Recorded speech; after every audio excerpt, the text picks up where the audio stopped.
علمت ان عملي لا يقوم به غيري فاشتغلت به.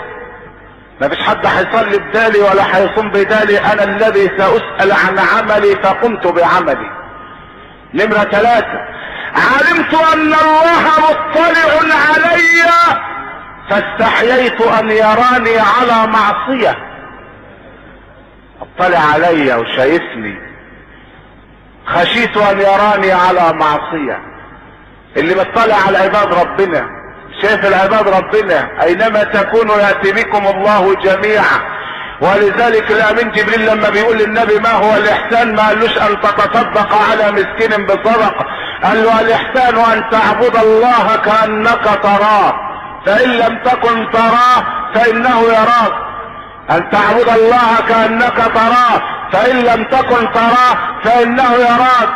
ولذلك البنت بتقول لامها يا اماه الم ينهك امير المؤمنين عن غش اللبن بالماء؟ فقالت لها يا ابنتي وهل يرانا امير المؤمنين؟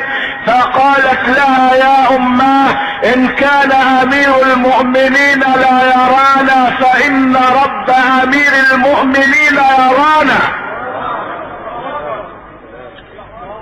يبقى اللي مطلع على عباد ربنا الله يدري كل ما تضمره، يعلم ما تخفي وما تظهره.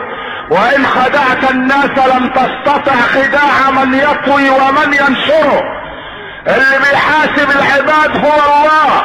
علمت ان الله مطلع علي فاستحييت ان يراني على معصية.